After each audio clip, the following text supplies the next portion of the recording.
After being selected with the 55th pick in the 2024 NBA draft, Bronny James became one of the most controversial yet polarizing young players that we've seen drafted in recent memory, and most people fall on either side of the fence. You either believe that he's in the league simply because of his father and because of nepotism, or you think that he can turn out to be a high-level impact 3-and-D role player and can carve himself out a very solid and nice NBA career. And that's exactly why I believe that Bronny James is going to be a star in this league. Now, let me begin by prefacing my comments that when I say Bronny James is going to be a star, I don't mean that he's going to be a Jaylen Brown, a Donovan Mitchell. I don't mean that. I mean that he's going to be a star in his role. Hence, Andrew Nembhard, Alex Caruso. Hell, even if he carved out an Austin Rivers type of career where he plays the game for, I think, a decade or so, plays it at an exceptionally high level in his role, plays for a multitude of teams, and makes impact on teams winning, that's a good career, and I think that Bronny James can do exactly that. Now, we all know after Bronny James got drafted, he signed a 4-year, $7.9 million contract with the Los Angeles Lakers, and whether or not he finishes out his entire contract with the Lakers, especially considering the fact that his father, LeBron, is on the last year of his deal, and there's a ton of rumors that not only is LeBron considering retirement, but also that the Lakers are willing to move off of him after this season to move in a different direction. That leaves up the question about where Bronny is at right now in terms of his development, where he could potentially get minutes with the actual Los Angeles Lakers this upcoming season, and how Bronny James can now take that next step to find a high-level impact role, not only with the Lakers, but somewhere in the NBA. Now, I do want to address first and foremost just the negative criticism that Bronny James gets at just 20 years of age, and people that believe that he's in the league simply because of his father and because of nepotism. Now, let me say, I don't think that people are wrong for feeling that way. The jury is still out on him. Did he have the best career at USC as a freshman?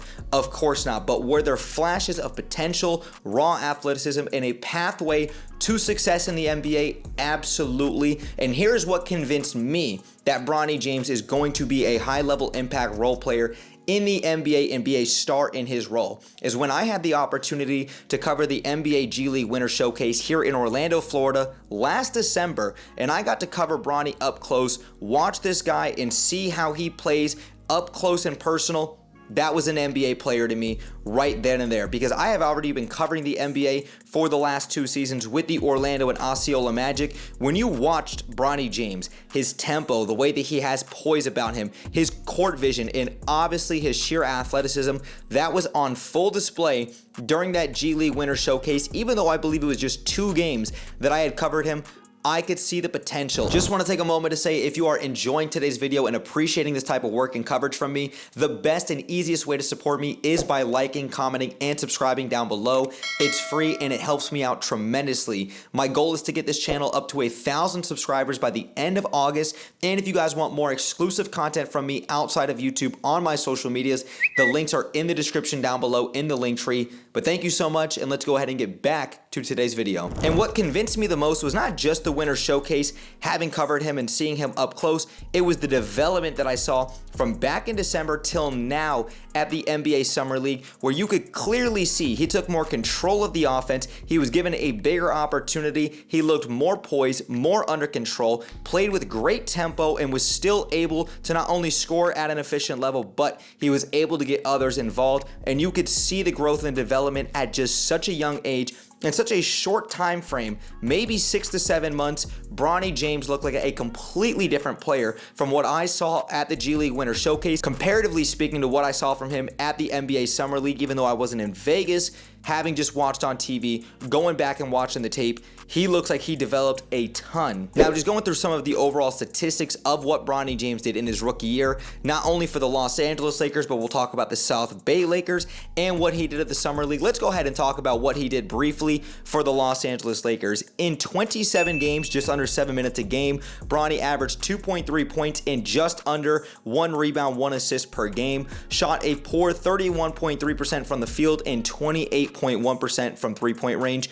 Of course, a majority of that is coming in garbage time. I don't hold that against him. Now, moving into his rookie season with the South Bay Lakers in the NBA G League, in 11 games, just over 34 minutes a game, Bronny James averaged 21.9 points, 5.3 assists, 5.3 rebounds, and shot the ball at 44, 38, and 81.5 splits. That is incredible efficiency from Bronny James, where you saw him put together multiple 20-point performances. He had that career high against the Rip City remix.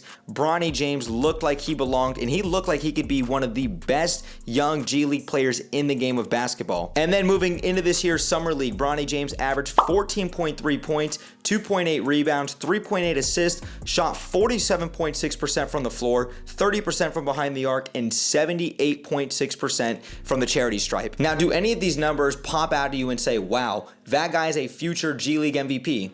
Maybe. Is this guy a future All-Star in the NBA? Probably not, but what this does tell me is that I have seen tremendous growth from him, not just in the box score, but from what I've seen on tape and what I've observed up close and personal, that he has improved on his game. He's been given a bigger role and he's been trusted more into the offense, and that is something that is going to be critical for his development in his growth. Even if he's not asked to be a primary ball handler at the next level, having that ability to have a guard like that who is an incredible defensive player at such an undersized frame at 6'2" is going to serve him well at the next level. And that really leads me into my next talking point, really talking about his strengths and his weaknesses. And let's go ahead and talk about his weaknesses first and foremost. You talk about his motor. I think that can be questionable at times, and I saw it a ton in the Summer League, far more often than I would have liked. His inability sometimes to fully sprint up the court to create space for others, and sometimes he's just extremely lackadaisical on both sides of the floor, not really moving without the ball on offense, and sometimes allowing guys to get by him on the baseline on defense. Then you talk about his inconsistent three-point shooting. We saw last year in the G League shooting 38% from behind the arc. He did a decent job there. Didn't really do a great job of it in the NBA Summer League, even though you saw opportunities, especially off the dribble, where Bronny James felt comfortable and looked good even when they weren't going down. He needs to improve on that three-point shooting, especially in today's modern NBA. If you're gonna be 6'2", if you're going to be undersized, you have to be a consistent and reliable three-point shooter, and that's something Bronny's gonna have to continue to work on. And the last weakness with him is really just the fact that he is undersized. I know I've said it a bunch, and I probably sound like a broken record, but at 6'2", if you are going to be undersized, you either need to be one of the best offensive players in the game, which he's not, or you need to be an incredibly tenacious defender who plays instinctually and knows how to lock guys up on the perimeter, which is something that he's still working on, even though he has all of the traits to succeed at that role. Which leads me into his strengths, which is talking about his perimeter defense and how tenacious he is. He is extremely instinctual on the perimeter. He doesn't do a great job of getting over screens, especially on the perimeter. Sometimes he can get washed up, but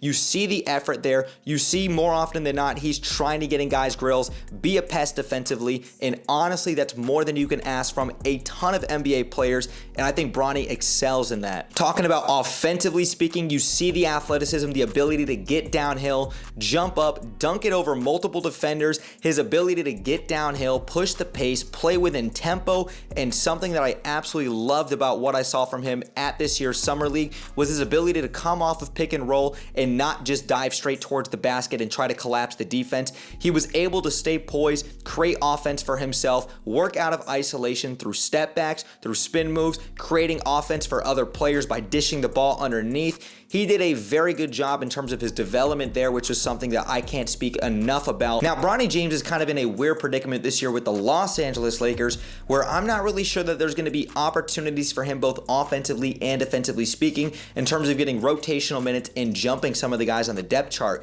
Defensively, the Lakers already have three very good perimeter defenders with Marcus Smart, Jared Vanderbilt, and Rui Hachimura. Offensively, they already have three primary ball handlers: Austin Reeves, LeBron James, and Luka Doncic. It's going to be extremely difficult for Bronny James to even crack a 9-10 man rotation with the Los Angeles Lakers outside of garbage time from what we saw last season. And that's not a fault of his. That's just simply that the Lakers are in a win now mode where they've brought on a ton of veterans and they are ready to compete for a championship with one more round of LeBron James Sr. Now, really just to overall encapsulate why I believe that Bronny James is going to be a star in his role in this league is simply because it might not be with the Lakers, but wherever he goes, I believe that he's going to have an opportunity to showcase his talent, be a pesty 3-and-D player who can really excel in that role, is tenacious, has the raw athleticism, and if he can get that three-point shot up to roughly 36%, which is not unfathomable for a young 20-year-old, he is going to be an Andrew Nembhard. He is going to be an Alex Caruso, a Drew Holiday type, a guy who I believe can be a consistent high-level impact role player on his team, even if it's in the second unit, who has the ability to make winning plays and impact winning on a night in and a night out basis. I don't think I can say that enough. I don't think that his weaknesses are something that are ultimately going to hold him back in the future. I think that this is something that he can consistently work on and continue to get better at. And one thing I just can't overstress enough is how people are writing off a 20-year-old. Like, be serious. I understand the criticism if you want to say he's in the league because of his father, which I disagree with, but even if that's the point, I'll give it to you for the framework of the conversation. You can't deny the fact that he's got talent. Can't deny the fact that he would definitely be one of the best G League players from what we've seen and what you project he's going to be 3-4 years from now. And I think that he can eventually crack a 15-man, NBA roster spot solidified within the coming years. I just can't believe that people are writing off a young 20-year-old, but having said that, I've spoken long enough. I think I've made my point extremely clear. Bronny James is going to be a star in this league. Thank you guys so much for watching today's video. I appreciate all of your guys' continuous support. It doesn't go unnoticed. If you guys appreciate all of the work and content that I've been doing and you want more exclusive content from me outside of just here on YouTube, you guys can go ahead and follow me on my socials. The links to them will be all in the description down below, including all of my digital work that I write for Fansided if you guys want to go ahead and read some of my articles. But thank you guys again so much for your continuous support, and as always, I'll catch you on the next one.